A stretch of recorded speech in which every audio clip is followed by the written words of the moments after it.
Écoute, jusqu'à ce mois-ci, ça me rapportait à peu près 5 000 euros par mois. Et pour le mois prochain, figure-toi que j'ai signé 10 000 euros de chiffre d'affaires. J'ai créé un supplément mensuel qui est payant. Et en plus, je suis trop contente parce que j'ai eu un peu plus d'une centaine d'abonnés qui ont payé et 600 personnes qui sont inscrites et qui n'ont pas encore payé. Il avait monétisé le gars.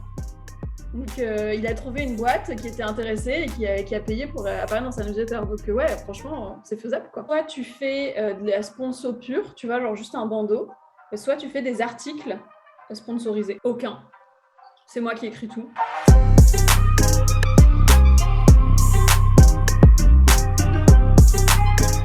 Bonjour à tous et bienvenue dans ce nouvel épisode du Lead Talk. Aujourd'hui, j'ai le plaisir d'accueillir une deuxième fois Caroline Jurado. Caroline, bonjour. Salut. Merci d'avoir accepté l'invitation. La dernière fois, on a discuté de tout ce qui est TikTok. Aujourd'hui, on va parler de tout ton média, c'est-à-dire comment tu as réussi à monétiser les cryptos de Caro, qui est ton média principal, c'est-à-dire que tu communiques dessus sur TikTok et sur plusieurs autres plateformes. On en discutera, mais avant tout, pour les personnes qui n'ont pas vu le dernier épisode, est-ce que tu peux te présenter brièvement ? Oui, bien sûr.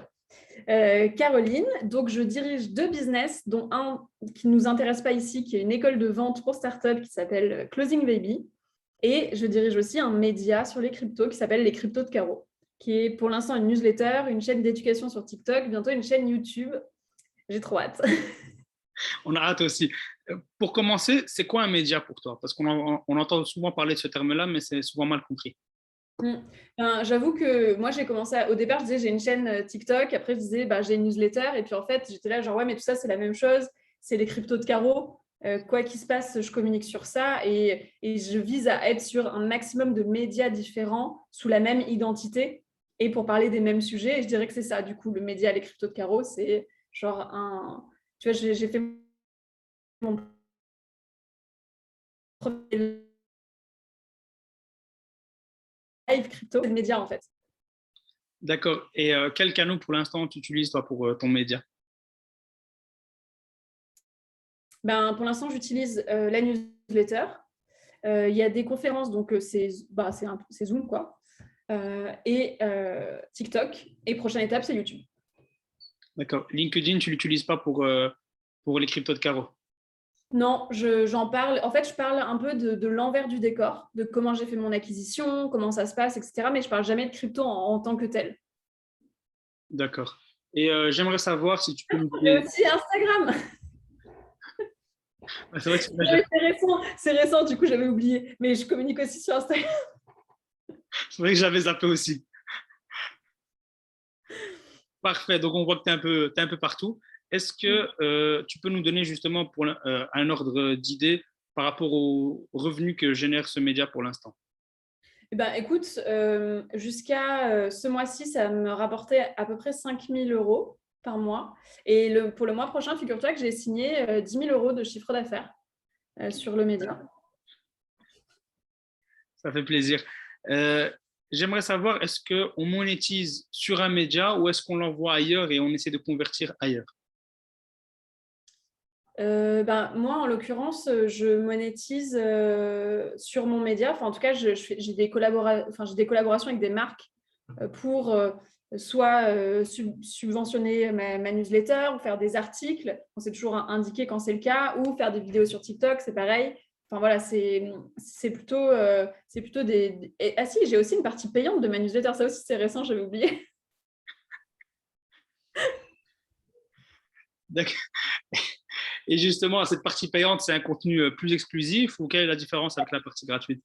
Totalement. J'ai créé un supplément mensuel qui est payant. Et en plus, je suis trop contente parce que j'ai eu un peu plus d'une centaine d'abonnés qui ont payé et 600 personnes qui sont inscrites et qui n'ont pas encore payé. Et ça me permet quand même d'avoir assez de fonds pour, en l'occurrence, travailler avec 3 analystes, 2 analystes crypto et une analyste financière. Parce que le supplément, c'est vraiment une analyse précise de crypto sur lesquels voilà, c'est intéressant d'investir sur le moyen terme avec de la donnée un petit peu plus complète que juste de la découverte d'univers, comme c'est sur les cryptos de Caro. Là, c'est vraiment l'idée que ça soit rentabilisé au max, quoi. Donc justement, en fait, ça va te permettre d'avoir encore plus de qualité que ce que tu avais jusque maintenant et atteindre on va dire une cible qui n'était pas encore atteignable. C'est-à-dire que Avant, tu ciblais juste les gens qui étaient, on va dire, des néophiles, qui ont juste envie de découvrir. Et là, tu as envie justement d'aller sur des personnes qui ont vraiment envie d'investir et qui sont un peu plus avancées dans le processus de découverte. Oui, alors oui, tu as raison sur ce point. Néanmoins, j'ai jamais communiqué sur le supplément en dehors de dans une seule édition de ma newsletter. Donc, ça fait qu'il n'y a personne de l'extérieur qui y a eu accès. Donc, c'est plutôt que ça répond, pour l'instant, tant que je n'ai pas encore lancé de communication dessus, ça répond à des demandes de certains de mes abonnés qui me disaient bah, c'est cool, tes newsletters, maintenant on va aller plus loin. Comment est-ce qu'on trouve les cryptos dans lesquels investir? Parce que moi, à chaque fois, je réponds non, mais les gars, je ne peux pas passer ma journée à faire des analyses de projets crypto, je n'ai pas le temps. Et donc, voilà, c'est plutôt ça. Donc, en fait, au final, c'est tes clients, on va dire, ou ta cible qui a co-construit ou qui a manifesté un besoin et toi, tu avais juste à y répondre au final. C'est toujours comme ça que je fais en vrai, hein. Je n'ai jamais d'idée, moi. Et justement, vu qu'on parle de la monétisation de son média, à quel moment tu juges utile ou tu conseillerais de commencer à penser à la réflexion de monétiser? Ah, franchement, moi, j'ai commencé tellement tard. Enfin, je conseille aux gens de le faire beaucoup plus tôt, hein. Moi, j'ai attendu d'avoir 8000 abonnés sur ma newsletter pour me dire que peut-être que maintenant, j'étais assez crédible pour intéresser des gens. Mais en vérité, franchement, dès 2000 abonnés, je sais que... ah, purée, ok, c'est un mec que j'aurais pu te recommander aussi.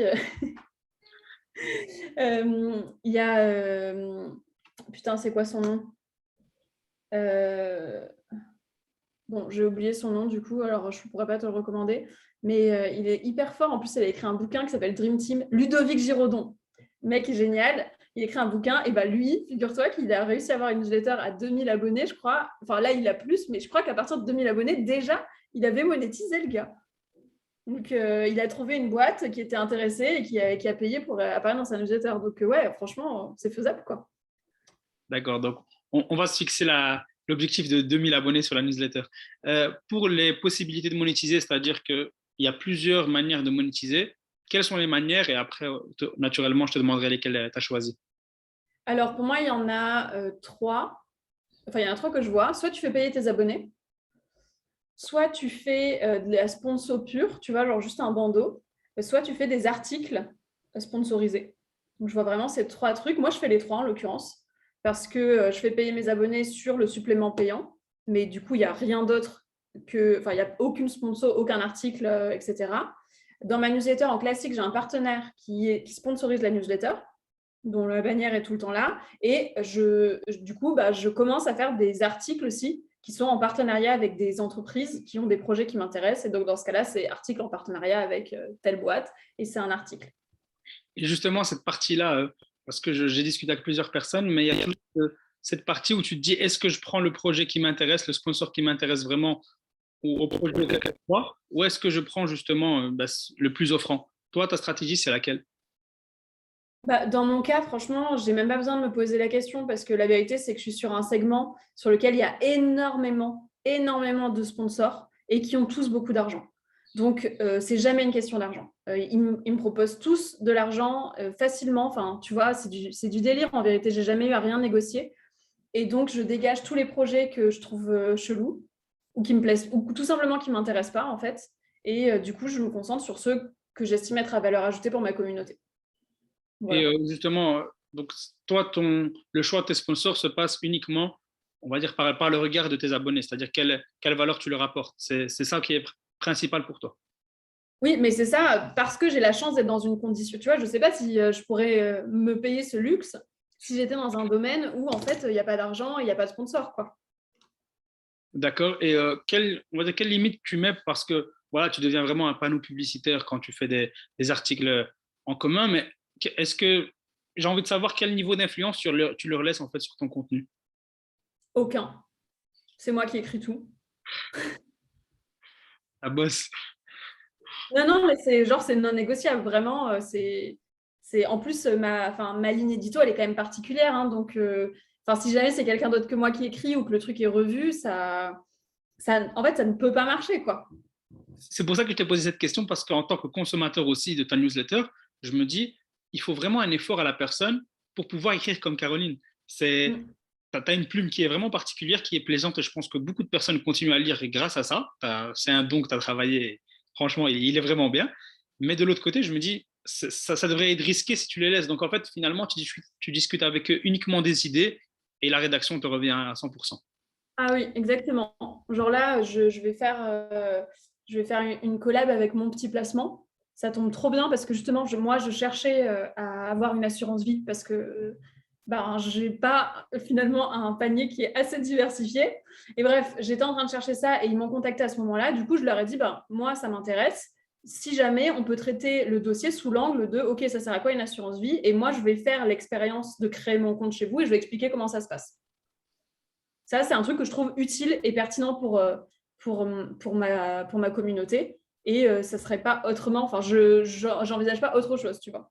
Et ils ont pas admis Je connais un peu l'équipe de mon petit placement, c'est vraiment des gens cool, mais je me dis, en tant que sponsor, laisser la personne être à 100% authentique s'il y a quelque chose qu'elle n'aime pas, etc., qu'elle va mettre en avant. Est-ce que ça fait pas peur pour les sponsors ou ça va, ils se disent, ils ont assez confiance sur leurs produits, il n'y a pas de souci? Bah, je pense que je dois avoir assez confiance parce que moi, ils m'ont rien dit. Donc, D'accord. Et tout à l'heure, tu as parlé moi, du... ils m'ont rien dit. Au pire, ce qui peut se passer, c'est que, tu vois, ça m'est déjà arrivé une fois d'avoir un problème parce que justement, avec mon partenaire, lui, il n'est pas content de la manière dont moi, je parle de ce qu'il fait. Parce que pour moi, bah, c'est comme ça qu'on explique le geste simplement, et lui, ça ne lui va pas. Et derrière, il me le dit, et pour moi, c'est genre deal breaker. Nous, on a fait vraiment un meeting avec mon partenaire où je lui dis, écoute, enfin, si ça ne te convient pas, ma manière de m'exprimer et de parler, c'est peut-être mieux qu'on arrête parce que moi, je ne vais pas utiliser des mots corporate alors que ça fonctionnerait pas avec moi. Donc, du coup, finalement, ça s'est arrangé, tu vois. Ouais, c'est vrai que la personne, quand elle vient te chercher, tu as la chance d'être dans un domaine où tu apportes vraiment une valeur aussi qui est différente, c'est-à-dire que tu apportes quelque chose qui ne se fait quasi pas. Donc, tu as ce luxe-là de pouvoir être en position de force lors des négociations et c'est vrai que c'est pas mal Mais comme... après, c'est aussi un luxe parce que c'est pas ma seule activité. C'est-à-dire que ben, quand même, la majorité de mes revenus, c'est Closing Baby. Donc, et moi, je préfère faire un mois à zéro sur la newsletter, mais faire les choses comme je l'entends, plutôt que d'avoir l'impression d'avoir des boss ou de faire des trucs qui ne sont pas en accord avec mes valeurs. Donc, je suis assez catégorique tu vois, sur les trucs. D'accord. Tout à l'heure, on a parlé de l'aspect contenu exclusif. On a vu que l'offre, voilà, tu nous as dit que c'était des analyses un peu plus poussées et que tu as réussi à déterminer cette offre-là via le besoin des personnes. J'aimerais savoir ta politique de pricing. Est-ce que tu l'as co-construit ou est-ce que c'est toi qui réfléchis, qui anticipe et qui teste? Bah là, tu vois, c'est 6 euros par mois. Pour l'abonnement, tu sais, genre pour t'abonner au supplément mensuel, bon, tu sais, je n'ai pas réfléchi longtemps. Je me suis dit, bon, ben, moi, ça me semble être un truc qui est à peu près, tu vois, faisable de dépenser 6 balles, quoi. C'est comme d'acheter un paquet de clopes ou un truc de carte à gratter. Pour savoir les meilleurs cryptos dans lesquels investir, bah, ça me semble, tu vois, tout à fait honnête. Et si jamais il y a parce que pour l'instant, il n'y a pas un gros volume, donc ça ne fait pas beaucoup d'argent, mais si jamais il y a un gros volume, derrière, bah, ça me permettrait de payer vachement carrément une équipe, en fait, pour organiser tout ça, donc ça serait génial. Mais Mais voilà. je suis surpris parce que je pensais que le prix allait être une histoire de 80 euros, quelque chose comme ça, mais tu es resté vraiment, vraiment très, très, très bas, très accessible. Tant mieux. Mais oui, bah, du coup, tu vois, et puis bon, pour 6 balles par mois, j'ai que 100 abonnés. Hein. Et bon, si sont pas encore euh,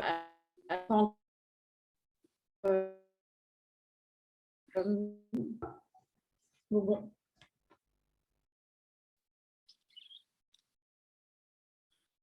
Et ça a bugué total. Merde. Désolé, répète ça et je vais bientôt clôturer. Mais je sais plus ce que je disais. Le prix Je était disais assez que bas. bah oui, enfin, oui, bah franchement, j'ai même pas envisagé de mettre un truc cher sur ça.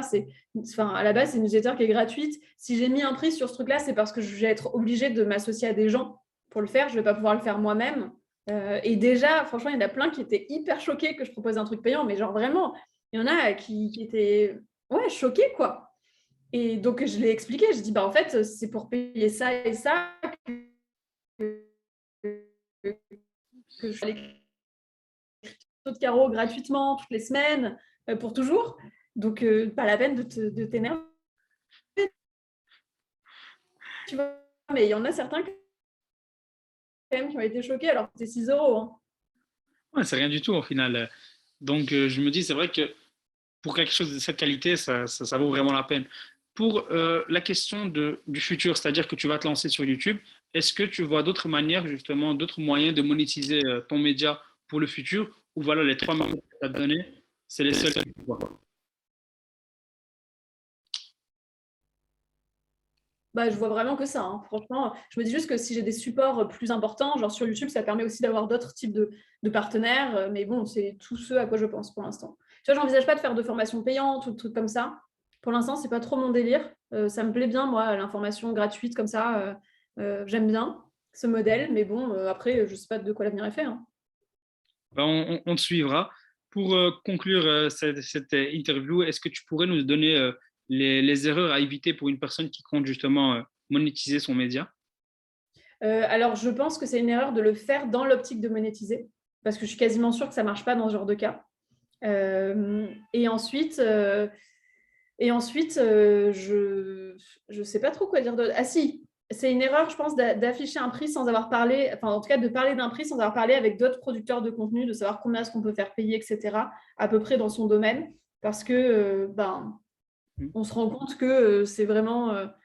il n'y a que quand on parle aux gens de notre milieu qu'on sait quels sont un peu les prix. Quoi. Ouais, c'est classique, parler au marché au final et parler aux plus anciens que soi. Et pour les Ça. conseiller les personnes qui comptent se lancer dans un média ou plus précisément dans la monétisation du média? Franchement, là, je ne sais pas, de plus que ce que je t'ai dit là, en tips, il n'y a rien qui me vient. Quoi. Tu m'en as donné assez.